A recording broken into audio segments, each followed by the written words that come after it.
노벨 평화상을 받은 인도의 성녀 테레사 수녀를 잘 아실 겁니다. 그분이 미국을 방문했을 때 한 여인이 찾아와서 고민을 털어놓았다고 합니다. 수녀님, 제 삶은 너무 권태롭습니다. 아무런 삶에 의욕이 없습니다.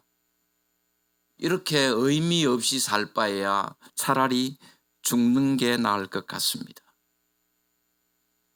그러자 테레사 수녀가 이렇게 말했다고 합니다.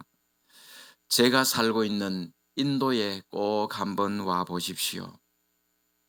진정한 삶이 무엇인가를 알게 될 것입니다. 그래서 그 여인이 인도로 갔다고 합니다. 거기는 죽어가는 사람들, 병으로 거동도 하지 못하는 사람들, 내일을 기약할 수 없는 사람들이 도움의 손길을 갈구하고 있었습니다. 그곳에서 테레사 수녀와 함께 그들을 돕고 보살피는 일을 했습니다. 온종일 그런 사람들을 치료하는 일에 자신의 모든 것을 다 쏟다 보니 삶의 의욕이 생겨나기 시작했습니다. 나중에 그 여인이 이렇게 고백했다고 합니다. 인도에 오면 진정한 삶이 무엇인지를 알게 해 주시겠다던 수녀님의 말씀을 이제는 이해할 수 있을 것 같습니다. 자신이 해야 할 일을 발견하고 인생의 진정한 의미를 깨닫게 될 때에 우리의 삶은 새로운 기쁨과 능력을 경험하게 되는 줄로 믿습니다. 우리가 받은 말씀, 우리가 받은 은혜, 나누고 전하고 실천하는 삶이 중요한 것입니다. 사람이 숨을 쉬지 않고는 살 수가 없습니다. 그리고 음식을 먹지 않아도 살 수가 없습니다. 영적인 부분도 마찬가지입니다.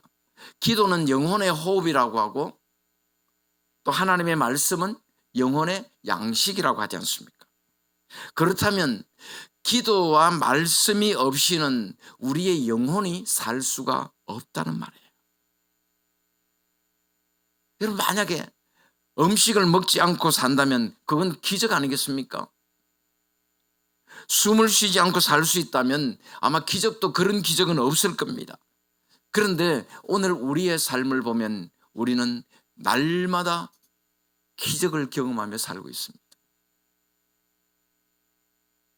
여러분, 오늘도 기적 경험하시고 있죠?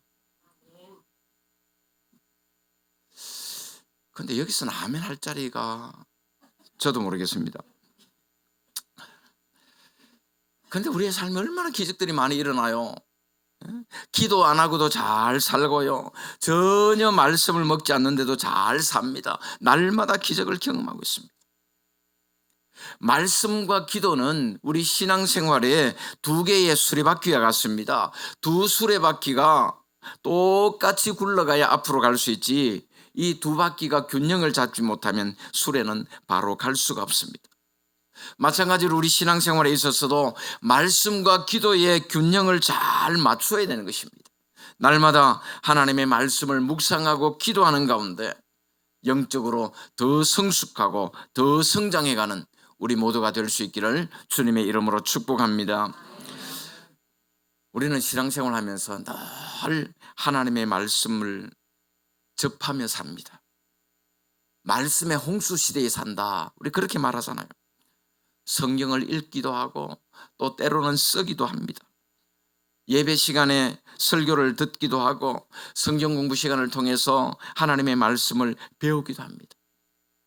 기독교 방송 틀면은 기독교 방송 채널도 얼마나 많은지 몰라요. 라디오 채널도 몇 개 되고 또 TV 채널도 몇 개씩 되잖아요. 쉴 새 없이 말씀이 전파되고 있습니다. 그러면 우리가 하나님의 말씀을 읽고 듣고 배우는 가장 중요한 목적이 뭘까요?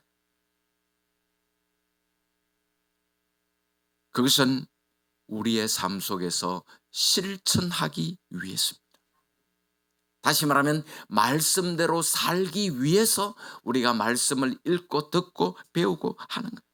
그러므로 내가 읽고 듣고 배운 그 말씀이 내 삶 속에 구체적으로 나타나지 않으면 아무 소용이 없습니다. 얼마나 많이 아느냐 하는 것이 중요한 것이 아니라 얼마나 말씀대로 사느냐 하는 것이 중요합니다. 그래서 야고보는 본문 22절에서 이렇게 말합니다. 너희는 말씀을 행하는 자가 되고 듣기만 하여 자신을 속이는 자가 되지 말라. 그리고 26절에서도 이렇게 말합니다. 자기 마음을 속이면 이 사람의 경건은 헛것이라. 아무리 설교를 잘 들어도 순종하지 않으면 헛것입니다.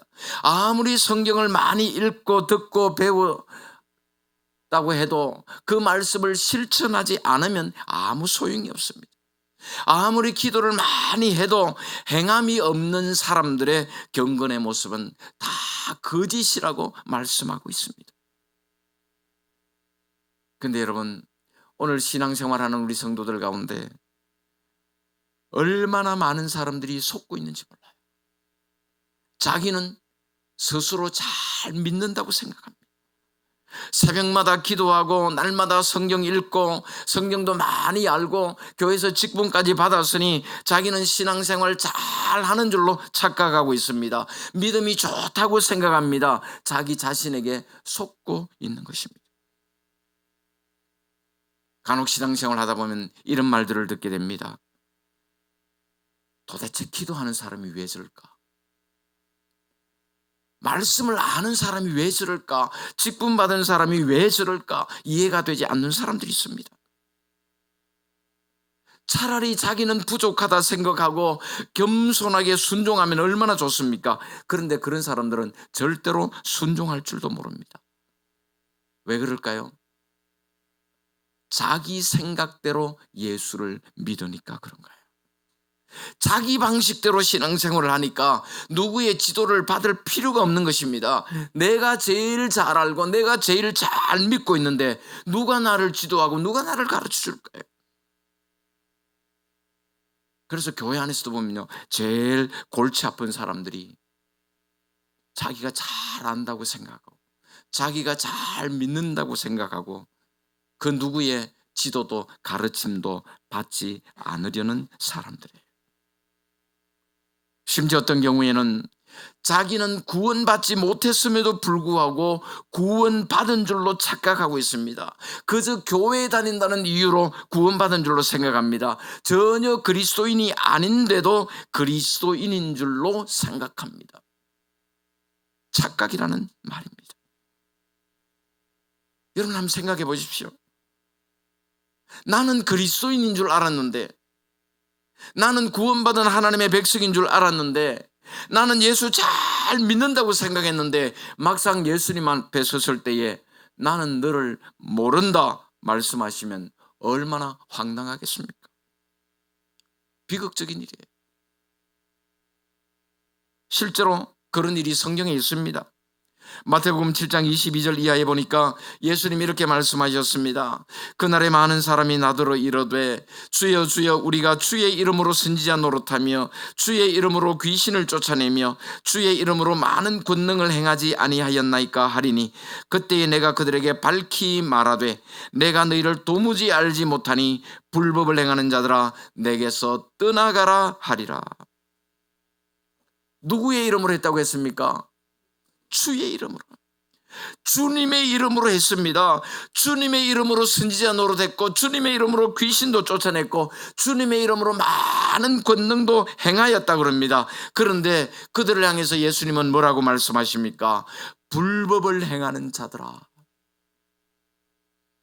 주님은 그들을 도무지 알지 못한다고 말씀하셨습니다. 여러분 자신에게 속지 마십시오. 교회 다닌다고 해서 다 구원받은 것 아닙니다. 기독교 집안에서 태어났다고 해서 다 하나님의 자녀 아닙니다. 직분 받았다고 해서 다 그리스도인 아닙니다. 더욱이 신상카드 종교란에다가 기독교 그렇게 쓴다고 해가지고 다 하나님의 백성 아닙니다. 저는 국회의원 그 선거하고만 나면은 신문에 나오거든요. 국민일보 같은데 국회의원 300명 가운데 크리스찬이 기독교인이 몇 명이다. 보통 보면 한 100명쯤 돼요. 한 3분의 1 정도가 보면 크리스찬이라고 나와요. 그런데 재밌는 건요, 그 가운데 뭐 장로가 몇 명, 집사가 몇 명, 권사가 몇 명 나오잖아요. 뭐 그걸 보면요, 반도 안 돼요. 여러분 한번 상식적으로 한번 생각해 보자고요. 여러분 여기 교회 나오셔가지고 예수 믿고 집사 안 된 분 몇 분 안 계시잖아요. 뭐 교회 나오고 뭐 나오면 뭐 그죠? 세례받고 조금만 지나면 한 2-3년만 지나면 다 집사님 임명 받잖아요. 근데 집사도 아니라는 얘기는 그건 무슨 얘기입니까? 1년에 교회 한두 번도 안 간다는 얘기예요. 그냥 기독교라고 쓰는 겁니다. 하나님의 말씀 앞에 자신을 살펴보아야 됩니다. 자신의 신앙을 점검해 봐야 돼요. 하나님의 말씀을 듣기만 하고 행하지 않는 사람은 자신을 속이는 사람입니다. 자신에게 속고 있는 사람. 사람들이 볼 때 아무리 경건한 모습을 가지고 있다고 할지라도 행함이 없는 사람의 경건은 다 거짓이라는 말입니다. 하나님의 말씀 앞에 자신을 성찰하고 행함이 있는 그런 믿음의 소유자들이 되시기를 주님의 이름으로 축원합니다. 그러면 행함이 있는 믿음을 소유하기 위해서는 어떻게 해야 됩니까?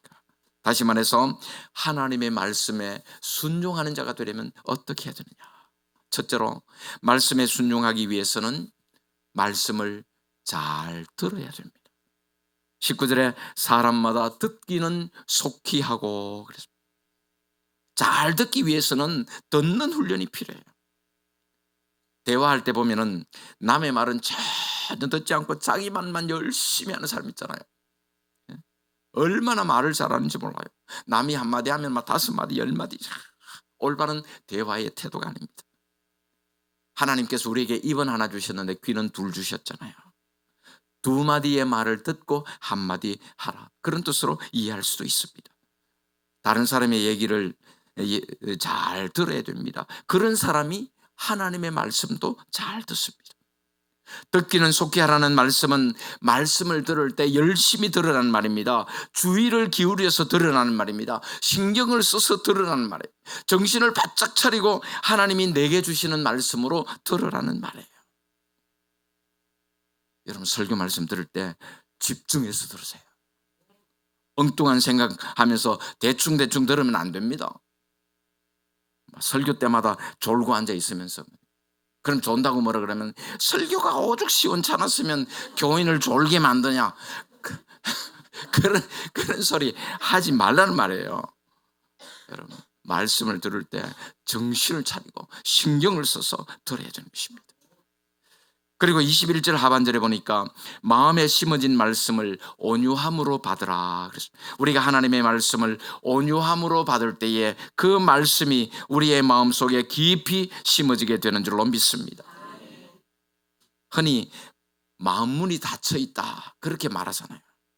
하나님의 말씀을 들을 때에 마음의 빗장을 걸어놓고 있으면요 설교가 들리지 않습니다. 말씀 들어도 은혜가 되지 않습니다. 길가밭처럼 마음이 딱딱하게 굳어 있으면 절대로 그 가운데 말씀이 뿌리내리지를 못합니다. 그러나 온유한 마음으로 말씀을 받으면 그 마음밭이 옥토가 되어서 30배, 60배, 100배의 결실을 맺게 되는 줄로 믿습니다. 말씀을 행하는 자가 되기 위해서는 무엇보다 말씀을 잘 들어야 됩니다. 말씀을 잘 듣기 위해서는 말씀을 간절히 사모해야 됩니다. 베레아 교회 성도들처럼 간절한 마음으로 말씀을 받을 뿐만 아니라 날마다 성경 말씀을 상고해야 됩니다. 이처럼 하나님의 말씀을 잘 들음으로 말씀을 실천할 수 있는 우리 모두가 될 수 있기를 주님의 이름으로 축원합니다. 둘째로 말씀에 순종하기 위해서는 절제할 줄 알아야 됩니다. 19절 하반절에 보니까 말하기도 더디하며 성내기도 더디하라. 자기 혀를 제어할 줄 모르는 사람, 자기의 감정을 조절할 줄 모르는 사람은 말씀을 행하는 자가 아닙니다. 다시 말하면 절제할 줄 모르는 사람, 자기 기분 내키는 대로 신앙생활하는 사람은 말씀에 순종하는 삶을 살 수가 없는 거예요. 말하기를 더디하라고 하는 말은 말을 천천히 하라는 뜻이 아닙니다. 말을 가려서 하라는 뜻이에요. 생각해서 말하라는 뜻입니다. 잠언 10장 19절에 이렇게 말씀합니다. 말이 많으면 허물을 면하기 어려우나 그 입술을 제어하는 자는 지혜가 있느니라. 그리고 17장 27절 28절에도 이렇게 말씀합니다. 말을 아끼는 자는 지식이 있고 성품이 냉철한 자는 명철하니라. 미련한 자라도 잠잠하면 지혜로운 자로 여겨지고 그 입술을 닫으면 슬기로운 자로 여겨지느니라. 지혜 있는 사람은 말을 아낄 줄 압니다. 절제할 줄 압니다. 할 말과 해서는 안 되는 말을 구별할 줄 압니다. 그러나 미련한 사람은 어떻습니까? 절제할 줄 모릅니다. 말을 함부로 합니다. 앞뒤 죄어보지 않고 말합니다. 자기 편한 대로 말합니다. 일단은 그냥 떠들고 보는 거예요. 그런데 있는 말만, 사실만 이야기하면 그래도 괜찮아요. 그런데 거기에다가 자기 생각까지 보태가지고 말합니다. 그래, 있는 말 없는 말 자기 유리한 대로 다 떠듭니다. 남들이 하는 말은 다 거짓말이고 자기 혼자만 진실한 사람인 것처럼 떠드는 그런 사람들, 미련한 사람이라는 것입니다. 그러나 결코 그것이 잘하는 것이 아닙니다. 마태복음 12장 36절에 예수님 말씀하셨습니다. 사람이 무슨 무익한 말을 하든지 심판날에 이에 대하여 신문을 받으리니. 여러분, 우리가 한 모든 말에 대해서 하나님 앞에 신문을 받게 됩니다. 특별히 남을 저주하는 말, 비방하는 말, 중상모략하는 말 조심해야 됩니다. 왜냐하면 하나님의 심판이 기다리고 있기 때문입니다. 옳고 그른 것을 판단하지도 않고 말부터 앞세우는 사람들이 있습니다. 그러다 보니 말의 실수도 많아요. 그래서 야고보는 뭐라고 말합니까? 말의 실수가 없는 자는 온전한 사람이라 그랬습니다. 여기서 온전하다는 말은 완전하다는 말이 아닙니다. 성숙했다는 말이에요. 성숙한 신자는 말의 실수가 적습니다. 그러므로 우리가 말씀에 순종하는 자가 되기 위해서는 말을 절제할 줄 알아야 되는 것입니다. 그리고 오늘 26절에도 말씀합니다. 누구든지 스스로 경건하다 생각하며 자기 혀를 제갈 물리지 아니하고 자기 마음을 속이면 이 사람의 경건은 헛것이라. 지혜 있는 사람은 자기의 혀를 제어합니다. 자기의 감정을 제어합니다. 그러나 미련한 사람은 자신의 혀도 제어하지 못하고 자기의 감정도 제어하지 못하는 것입니다. 어떤 다툼이나 논쟁이 생기면 누가 이깁니까? 목소리 큰 사람이. 그런데 요즘은 자동차가 웬만하면 다 블랙박스가 있어가지고 접촉사고가 나도 막 그거 가지고 판단하니까 그렇게 많이 소리 지르고 싸우고 하는 일은 조금 많이 줄어들었습니다만은, 예전에는 조그마한 접촉사고만 나도 막 일단은 소리부터 지르고 보는 거예요. 목소리 크면 이긴다 생각하고 자기는 잘못이 없는데 상대방이 다 잘못했다 그럽니다. 미련한 사람이란 거예요. 여러분, 국회의사당에 앉아 있는 사람들 한번 보세요. 매번 뭐 대화한다 그러고 협치한다 그러고 막, 그런데 결과는 똑같아요. 집권하면은 야당 시절 생각 못합니다. 자기 마음대로 하려고 해요. 야당 역시 마찬가지예요. 여당이었을 때의 어려움은 까맣게 잊어버리고 오로지 반대하는 것이 야당의 사명인 줄로 아는 거예요. 절제할 줄 알아야 된다는 것입니다. 말하는 것도 절제할 줄 알아야 되고 자신의 감정도 조절할 줄을 알아야 됩니다. 그래서 성경이 우리에게 말씀합니다. 성내기도 더디하라. 그 이유가 뭡니까? 하나님의 의를 이루지 못하기 때문입니다. 하나님이 원하시는 의로운 삶을 살 수가 없기 때문입니다. 그러므로 우리가 말씀을 행하는 자가 되기 위해서는 절제할 줄을 알아야 되는 것입니다.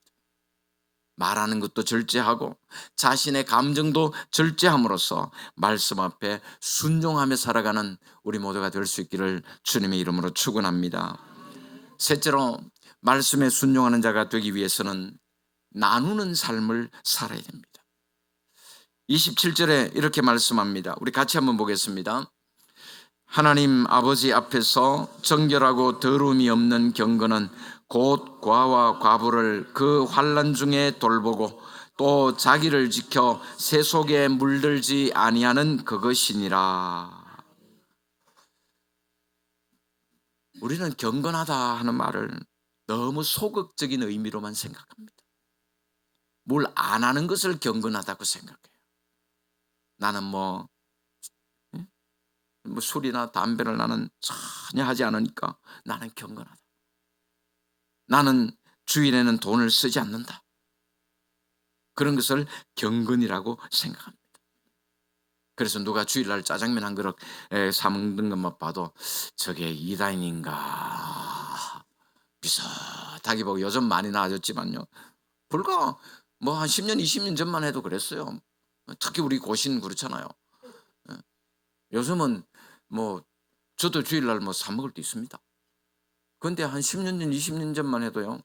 목사가 주일날 뭐 사 먹다가 뭐 하면은 저 목사 저 이단 아닌가? 가요만 한 곡 불러도 막 아주 막 불경건한 사람으로.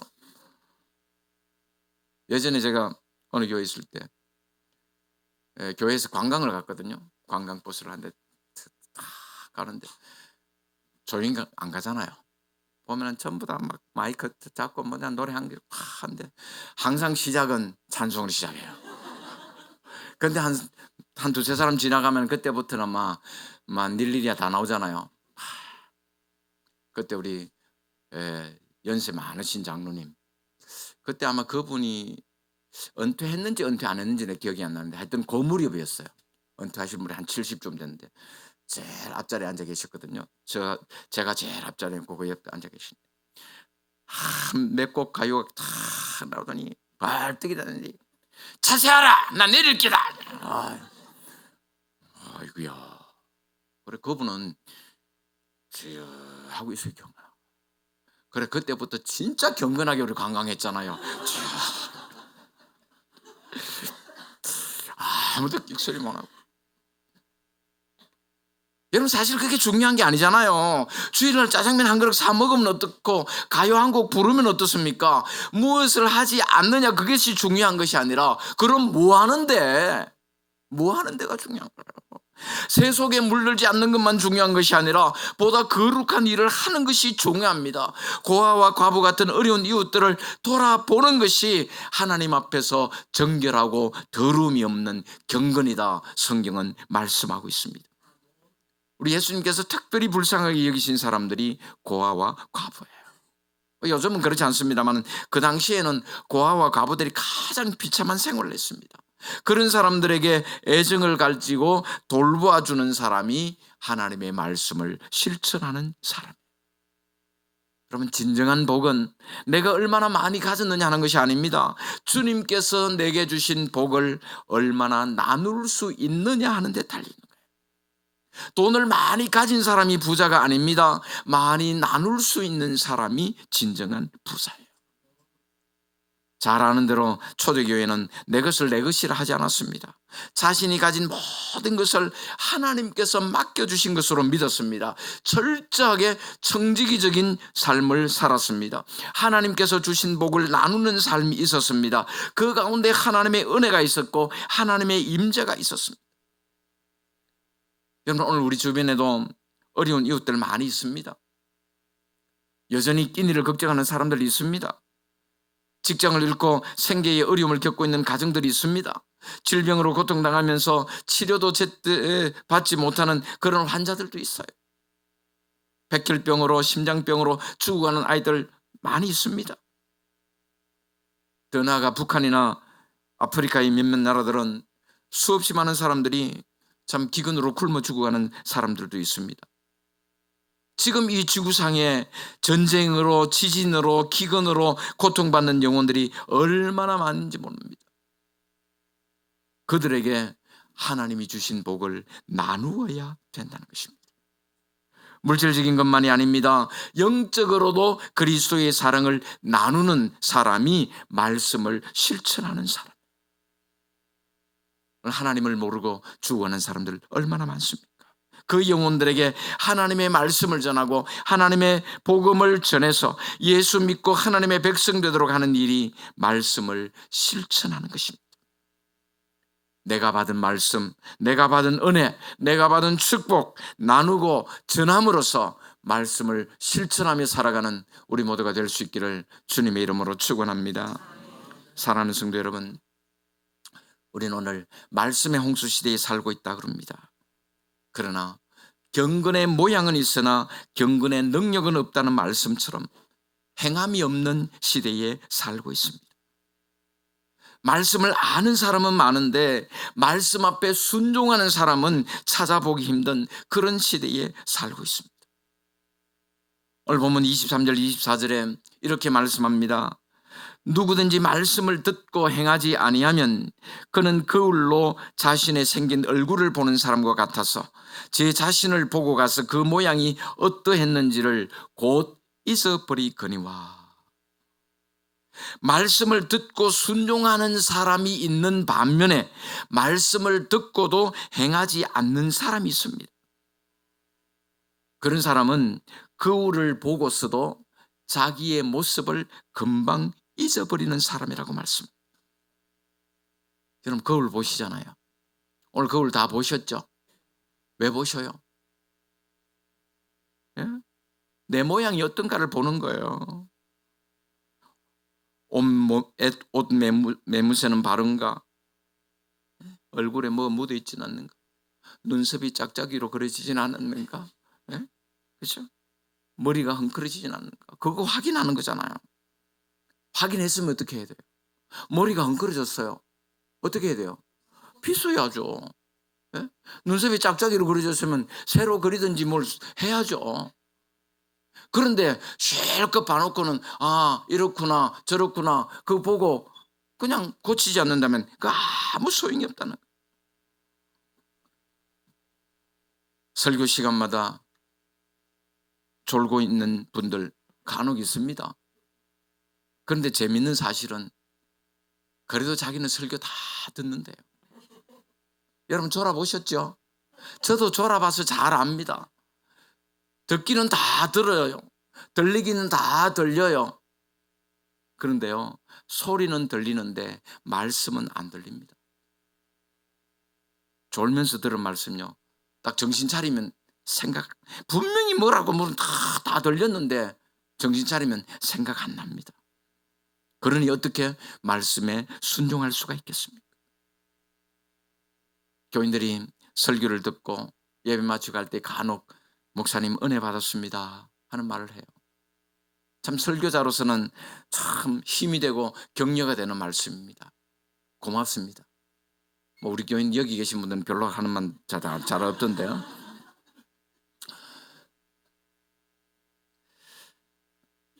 그런데 진정한 은혜는요, 말씀을 들을 때 받는 것이 아니고 그 말씀을 순종할 때 더 큰 은혜가 임하게 되는 줄로 믿습니다. 적용되지 않는 말씀, 우리의 삶 속에 실천되지 않는 말씀은 아무 소용이 없습니다. 말씀에 대한 순종이 우리를 복되게 하는 줄로 믿습니다. 듣기만 해서 자신을 속이는 자들 되지 마십시오. 내가 듣고 배우고 알고 있는 말씀을 삶 속에서 실천하는 성도들이 되시기를 바랍니다. 그러기 위해서 우선 하나님의 말씀을 잘 들으십시오. 그리고 말과 행동에 절제 있는 생활을 하십시오. 그리고 내가 받은 은혜, 내가 받은 축복을 나눌 수 있기를 바랍니다. 그렇게 사는 삶이 말씀에 순종하고 실천하는 삶입니다. 요한계시록 1장 3절에 이 예언의 말씀을 읽는 자와 듣는 자들과 그 가운데 기록된 것을 지키는 자들이 복이 있다, 그렇게 말씀하셨습니다. 듣고 행함으로 복된 삶을 살아갈 수 있는 우리 모든 성도들 다 되시기를 주님의 이름으로 축원합니다.